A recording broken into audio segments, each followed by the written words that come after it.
सत्य की यात्रा पर मनुष्य का सीखा हुआ ज्ञान ही बाधा बन जाता है। ये पहले दिन की चर्चा में मैंने कहा,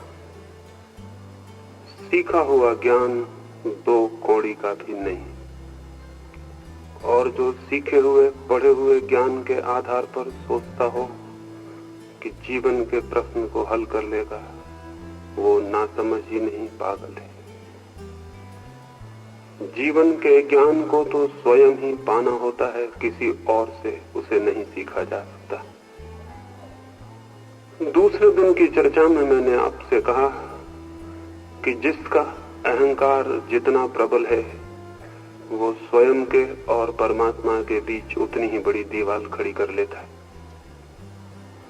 मैं हूं, यही भाव जो सब में छिपा है उससे नहीं मिलने देता। अहंकार की बूंद जब परमात्मा के सागर में स्वयं को खोने को तैयार हो जाती है, तभी उसे जाना जा सकता है जो सत्य है और सब में। ये मैंने दूसरे दिन आपसे कहा, और आज सुबह तीसरी बात मैंने कही कि हम सोए हुए हैं, मूर्छित हैं, और जब तक हम सोए हुए हैं तब तक हमें सत्य का कोई अनुभव नहीं हो सकेगा। ये तीन बातें मैंने कही। ज्ञान को, सीखे हुए ज्ञान को छोड़ना होगा, अहंकार को, कल्पित अहंकार को छोड़ना होगा, और निद्रा को, वास्तविक निद्रा को छोड़ना होगा। इन तीन सीढ़ियों को जो पार करता है वो परमात्मा के मंदिर में प्रविष्ट हो जाता है। इस संबंध में बहुत से प्रश्न आए हुए हैं। उन प्रश्नों में से कुछ पर मैं अभी चर्चा करूंगा। बहुत से प्रश्न समान हैं, इसलिए 5-6 प्रश्न जो सभी ने पूछे हैं, करीब करीब थोड़े भाषा के भेद से, उन पर ही बात करना उचित है। सबसे पहले एक मित्र ने पूछा है, धार्मिक व्यक्तित्व क्या है, रिलीजियस माइंड क्या है, किस व्यक्ति को आप धार्मिक कह रहे हैं? शायद इसलिए ये प्रश्न उनके मन में पैदा हुआ क्योंकि मैंने कहा, मंदिर जो जाता है उतने से ही कोई धार्मिक नहीं हो जाता, शास्त्र जो पढ़ता है उतने से ही कोई धार्मिक नहीं हो जाता, संन्यास भी कोई ले ले, वस्त्र कोई बदल ले, घर द्वार छोड़ दे, उतने से भी कोई धार्मिक नहीं हो जाता है। धार्मिक होना फिर क्या है? इसलिए ठीक ही पूछा है कि किस मन को, किस चित्त को मैं धार्मिक कहता हूं, कौन है रिलीजियस माइंड?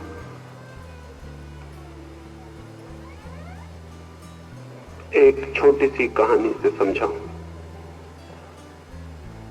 वर्षा निकट आ गई थी और आकाश में बादल घिरने लगे थे। आज ही कल में गर्मी में तपी हुई धरती पर वर्षा आ जाएगी। दो भिखारी, दो भिक्षु अपने झोपड़े पर कई दिनों की यात्रा के बाद वापस लौटते थे। एक गांव की झील के पास उनका छोटा सा झोपड़ा था। हर वर्षा में वे वापस लौट आते थे, फिर 8 महीने के लिए घूमते फिरते थे। वर्षा करीब थी, वे भागे हुए अपने झोपड़े के करीब पहुंचे। झोपड़े के पास जाते ही देखा, आधा झोपड़ा हवाएं उड़ा के ले गई, आधा ही झोपड़ा बचा है। छप्पड़ आधा है, आधा छप्पड़ कहीं उड़ गया। आगे जो भिखारी था, युवा था, पीछे उसका गुरु था, वृद्ध। उस युवा भिक्षु ने अत्यंत दुख से अपने बूढ़े गुरु को कहा, ऐसी ही बातों को देखकर तो ईश्वर पर अविश्वास पैदा हो जाता है। गांव में महल खड़े हैं पापियों के, उनके महलों में कुछ भी विकृति न आई, कोई महल न गिरा, और हम गरीबों के झोंपड़े पर, हमारे गरीबों के झोपड़े के आधे छप्पड़ को भी उड़ा दिया। ऐसी ही बातों से तो मन क्रोध से भर जाता है, ऐसी ही बातों से तो परमात्मा के प्रति विरोध पैदा हो जाता है। हम गरीबों का झोपड़ा ही था उड़ाने को, तोड़ने को, ये वो बड़े क्रोध से कहा, लेकिन देखकर हैरान हुआ उसके गुरु की आंखों से आंसू बह जा रहे हैं, और वे आंसू दुख के नहीं, किसी अपूर्व आनंद के हैं। और उस गुरु के हाथ जुड़े हैं आकाश की तरफ, और वो कुछ गुनगुना रहा है, कोई गीत। वो चुपचाप खड़े होकर सुनने लगा। उस बूढ़े ने कहा, हे परमात्मा, ऐसी ही बातों से तुझ पर विश्वास आ जाता है। हवाओं का क्या भरोसा, पूरा झोंपड़ा भी उड़ा के ले जा सकती थी। आधा रोका है तो तूने ही रोका होगा। हवाओं का क्या भरोसा, पूरा झोपड़ा भी जा सकता था। आधा रोका है तो तूने ही रोका होगा। धन्यवाद, हम दरिद्रों का भी तुझे ख्याल है। फिर उस रात वे दोनों उस झोपड़े में सोए। जिस युवक भिक्षु ने संध्या क्रोध प्रकट किया था, वो रात भर नहीं सो सका।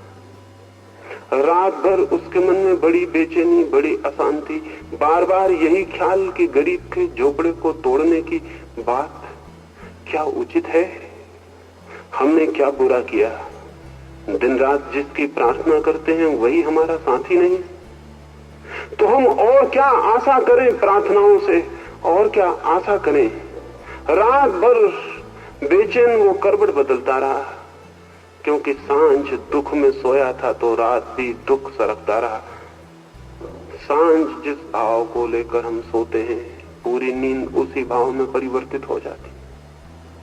लेकिन बूढ़ा रात भर सोया बड़े आनंद से।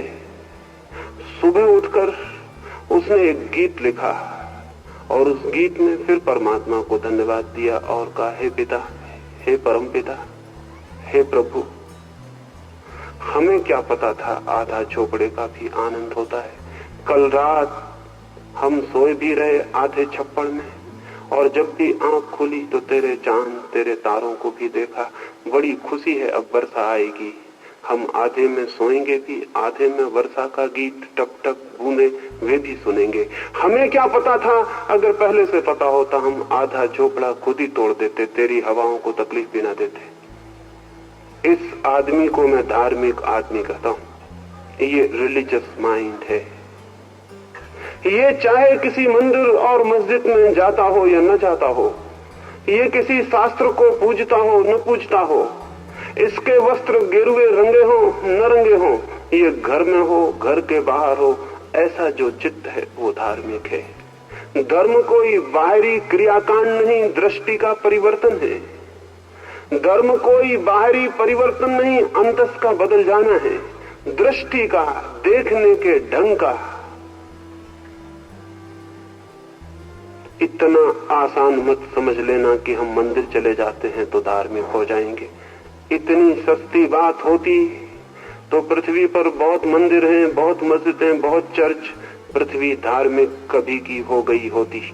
लेकिन मंदिर मस्जिद बढ़ते गए हैं और धर्म का कोई कहीं पता नहीं। धर्म कहीं भी नहीं है। धर्म को हमने एक बाह्य उपचार बनाया, इसीलिए पृथ्वी पर धर्म पैदा नहीं हो सका। धर्म है आंतरिक चित्त की दशा, धर्म है मनस्थिति, धर्म है एटीट्यूड, धर्म है भीतर के देखने का ढंग।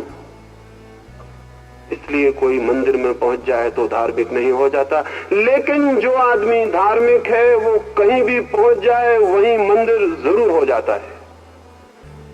इसे मैं फिर से दोहराऊं, धार्मिक आदमी वो नहीं जो मंदिर में पहुंच जाता है। धार्मिक आदमी वो है कि जहां पहुंच जाए वहीं मंदिर हो जाए। धार्मिकता चित्त की एक दशा है। ये चित्त की दशा निरंतर जागरूक होश से भरे रहकर जीने से पैदा होती है, न तो ये प्रार्थनाओं से पैदा होती है, न पूजाओं से। ये तो चित्त की सरलतम भावनाओं से उपलब्ध होती है। चित्त की चाहिए सरलता, ह्यूमिलिटी। चित्त का चाहिए बिना जटिल होना, अजटिलता। चित्त की चाहिए इतनी सरलता कि वो चित्त की सरलता ही जीवन बन जाए। तो व्यक्ति के जगत में उसका अवतरण होता है जिसे हम धर्म कहें। लेकिन ये कोई ऐसी बात नहीं है कि कोई आधा घंटे को धार्मिक हो जाए और 23.5 घंटे को अधार्मिक हो जाए। एक और मित्र ने, और भी कई मित्रों ने पूछा है कि हम क्या करें, थोड़ी बहुत देर के लिए समय निकाल सकते हैं? समय ज्यादा हमारे पास नहीं है, तो हम क्या करें? मंत्र जाप करें, नाम जपें, पूजा करें, थोड़ा बहुत समय दे सकते हैं, उसमें हम क्या करें? मैं निवेदन करना चाहूंगा, धर्म कोई ऐसी बात नहीं कि आप थोड़े से समय में कर लें और उससे निपट जाएं। धर्म 24 घंटे की साधना है। और इस बात से बहुत भ्रांति दुनिया में पैदा हुई है कि कोई सोचे कि हम थोड़ी देर को धार्मिक हो जाएं। धार्मिक होना 24 घंटे चलने वाली श्वासों की तरह है। ऐसा नहीं कि आप आधा घंटा श्वास ले लें, फिर 23.5 घंटा श्वास लेने की कोई जरूरत न रह जाए। धर्म एक अखंड चित्त की दशा है, खंडित नहीं। कोई कंपार्टमेंट नहीं बनाए जा सकते कि आधा घंटे को मंदिर में जाके मैं धार्मिक हो जाऊंगा। ये असंभव है, ये बिल्कुल इम्पॉसिबल है। जो आदमी मंदिर के बाहर अधार्मिक था और मंदिर के बाहर फिर अधार्मिक हो जाएगा, आधे घंटे को मंदिर के भीतर धार्मिक हो सकता है? चित्त एक अविच्छिन्न प्रवाह है, एक कंटिन्यूटी है। कहीं ऐसा हो सकता है क्या कि गंगा काशी के घाट पर आके पवित्र हो जाए, पहले अपवित्र रही हो, फिर काशी का घाट निकल जाए, फिर आगे अपवित्र हो जाए, सिर्फ बीच में पवित्र हो जाए? गंगा एक सातत्य, एक कंटिन्यूटी है। अगर गंगा काशी के घाट पर पवित्र होगी तो तभी होगी जब पहले भी पवित्र हो, और अगर काशी के घाट पर पवित्र हो गई तो आगे भी पवित्र रहेगी। मैंने सुना है एक आदमी अपनी मृत्यु शैया पर था, अंतिम घड़ी थी उसकी। परिवार के मित्र, परिवार के लोग, पुत्र बधुएं, उसकी पत्नी सब इकट्ठे थे। संध्या के करीब उसने आंख खोली, सूरज ढल गया था और अभी घर के दिए न जले थे, अंधेरा था। उसने आंख खोली और अपनी पत्नी से पूछा, मेरा बड़ा लड़का कहाँ है? उसकी पत्नी को बड़ा आनंद हुआ। जीवन में उसने कभी किसी को नहीं पूछा था। जीवन में पैसा और पैसा और पैसा, प्रेम की कभी कोई बात उससे न उठी थी। शायद मृत्यु के क्षण में प्रेम का स्मरण आया है। पत्नी बहुत प्रसन्न थी। उसने कहा, निश्चिंत रहे, आपका बड़ा लड़का बगल में बैठा हुआ है, अंधेरे में आपको दिखता नहीं, बड़ा लड़का मौजूद है, आप निश्चिंत आराम से लेटे रहें।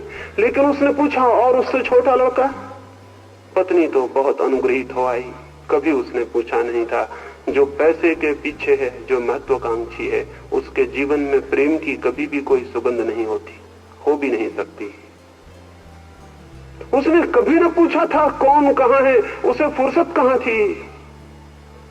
पत्नी ने कहा, छोटा लड़का भी मौजूद है। उसने पूछा, और उससे छोटा? 5 उसके लड़के थे, अंतिम 5वां। उसकी पत्नी ने कहा, वो भी आपके पैरों के पास बैठा है, सब मौजूद हैं, आप निश्चिंत सो रहे हैं। वो आदमी उठ के बैठ गया। उसने कहा, इसका क्या मतलब? फिर दुकान पर कौन बैठा हुआ है?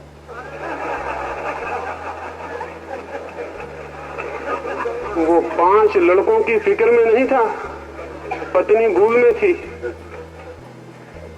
जीवन भर जिसके मन में पैसा रहा हो, अंत क्षण में प्रेम आ सकता है।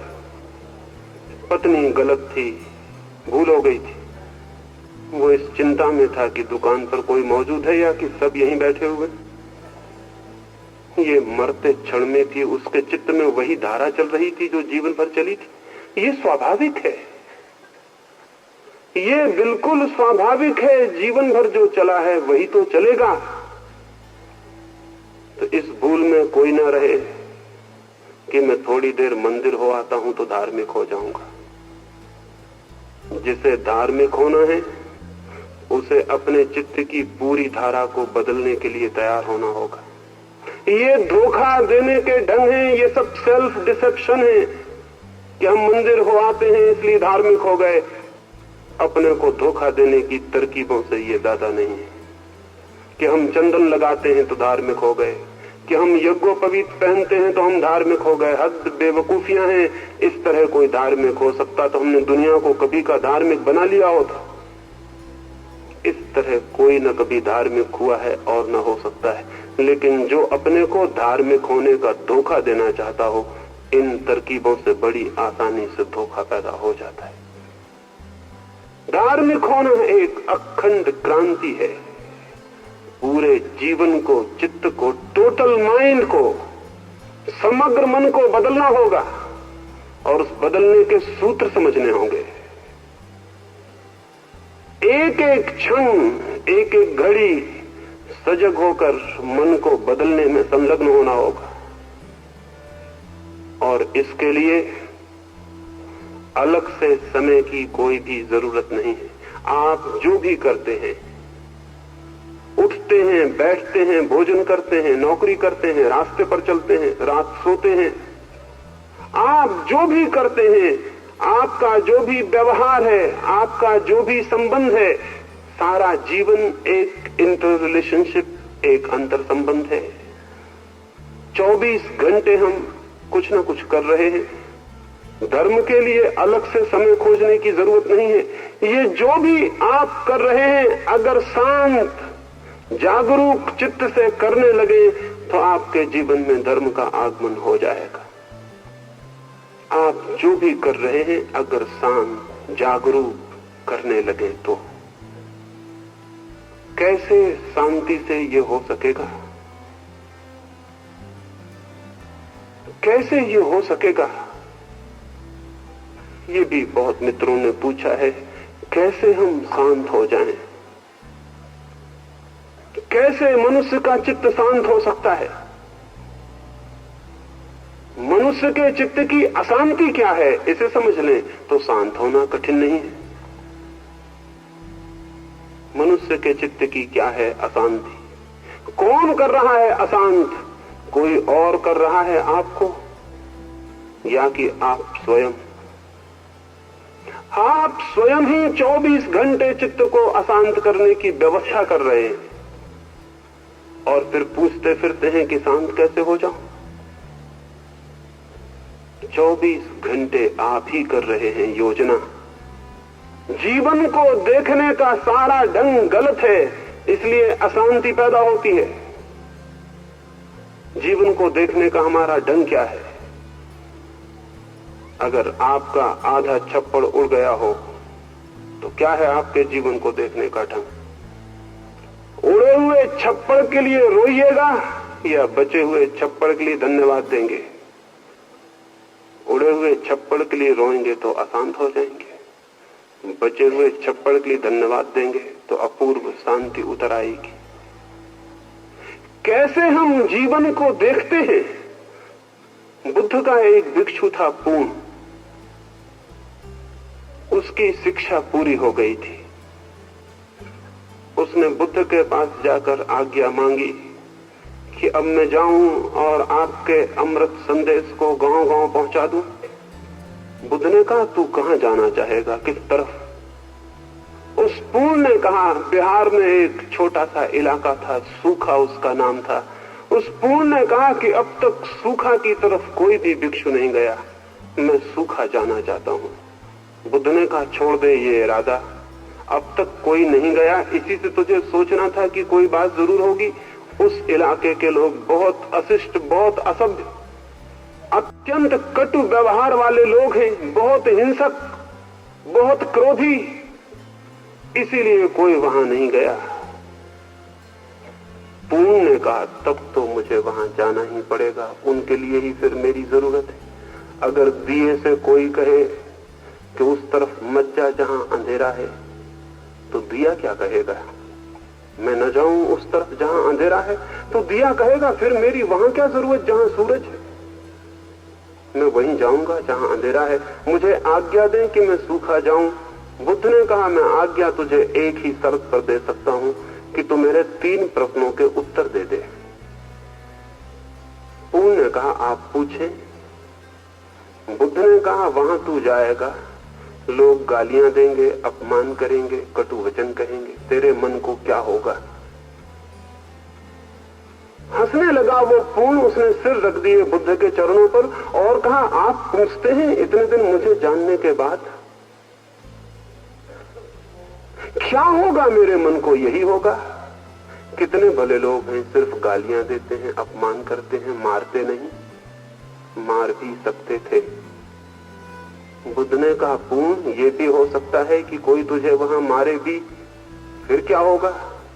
पूर्ण ने कहा, जानते हैं फिर भी पूछते हैं आप। होगा यही। कितने भले लोग हैं, सिर्फ मारते हैं, मार ही नहीं डालते। मार भी डाल सकते थे। बुद्ध ने कहा, अंतिम बात और पूछ लूं, अगर उन्होंने मार ही डाला तो मरते क्षणों में तुझे क्या होगा? सोच सकते हैं क्या कहा होगा पूर्ण ने? आता है ख्याल कोई? ठीक था कि गाली देते थे तो पूर्ण ने कहा, मार डालेंगे। मारते नहीं, मार डालते नहीं, यही बहुत, यही शुभ है। लेकिन बुद्ध ने कहा, मार ही रहे हैं, तेरी हत्या कर रहे हैं, क्या होगा तेरे मन को? पूर्ण ने कहा, जानते हैं भली भांति आप, फिर भी पूछते हैं, यही होगा। कितने भले लोग हैं, उस जीवन से छुटकारा दिलाए देते जिसमें कोई भूल चूक हो सकती थी। ऐसी दृष्टि का फल है शांति। इससे उल्टी दृष्टि का फल है अशांति। एक आदमी फूलों की बगिया में जाए, गुलाब के फूल के पौधे के पास खड़ा हो, 2 रास्ते हैं। या तो गुलाब के उस पौधे में खिले हुए एक फूल को देख ले। एक फूल बहुत कम है, पत्ते बहुत हैं, कांटे बहुत हैं। ये भी हो सकता है एक फूल न देखे, कांटों की गिनती करे और कहे कि इतने कांटे हैं इस पौधे में। कैसी बुरी है ये दुनिया, इतने कांटे हैं। मुश्किल से खिलता है एक फूल और कांटे ही कांटे, हजार हजार कांटे हैं। कैसी है ये दुनिया, कैसी दुखपूर्ण। वो आदमी अशांत हो जाए, नहीं तो क्या होगा। कोई दूसरा आदमी ये भी देख सकता है कैसी अद्भुत है ये दुनिया, इतने कांटे हैं जहां वहां भी एक फूल खिल पाता है।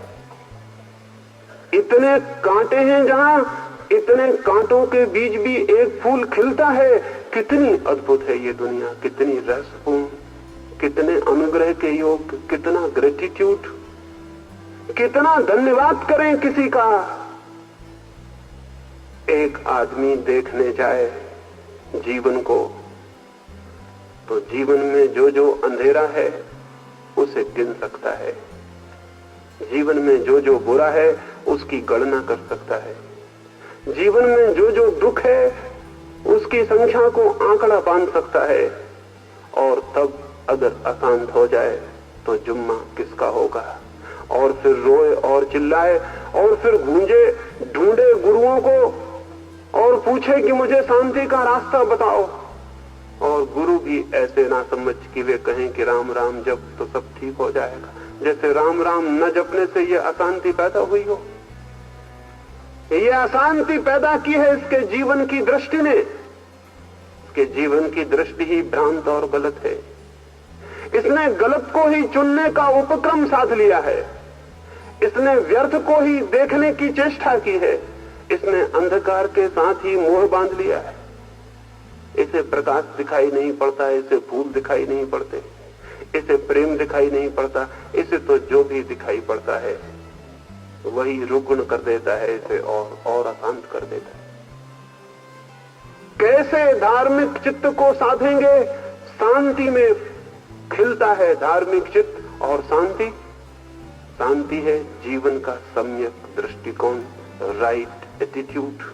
रोज रोज 24 घंटे में, रोज रोज प्रतिक्षण उस ठीक दृष्टि को, सम्यक दृष्टि को, उस सम्यक दर्शन को वो ठीक ठीक देखने को निरंतर निरंतर प्रतिक्षण साधना है।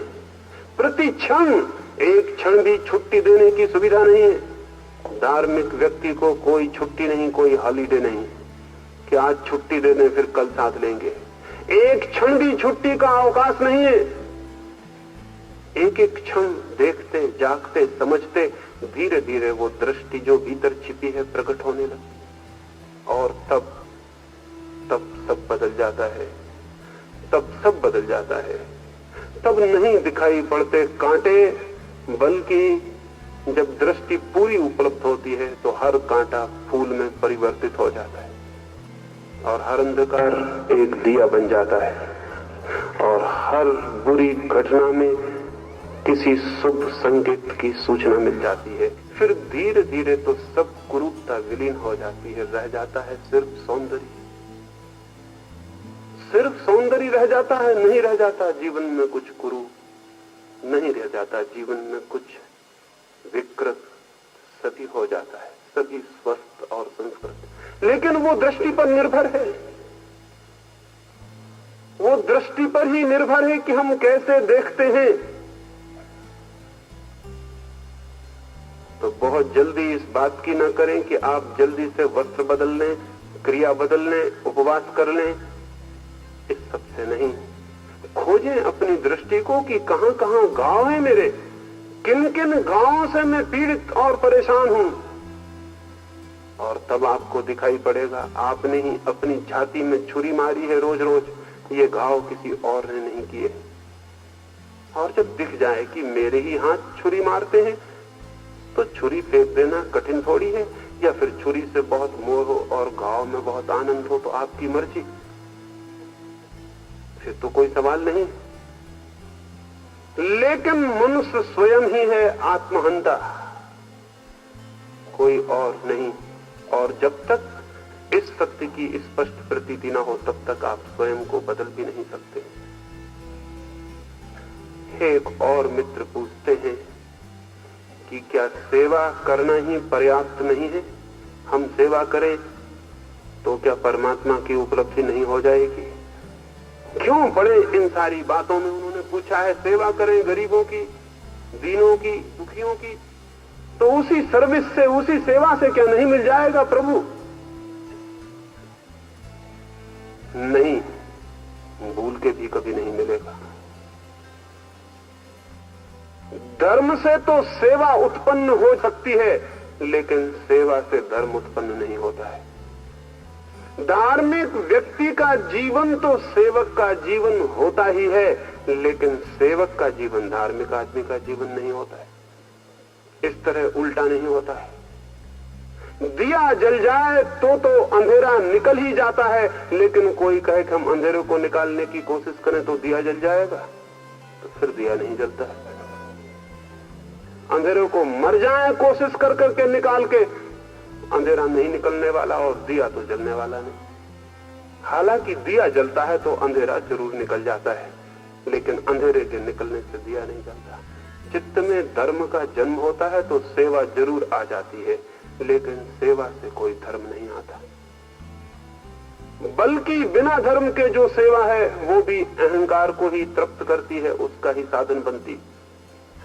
वो भी कहती है मैं हूं सेवक, मैंने की है सेवा, मैं हूं बड़ा सेवक, मुझसे बड़ा सेवक कोई भी नहीं। और ऐसा सेवा करने वाला वर्ग जितनी मिस्चीफ, जितने उपद्रव पैदा करवाता है उसका कोई हिसाब नहीं।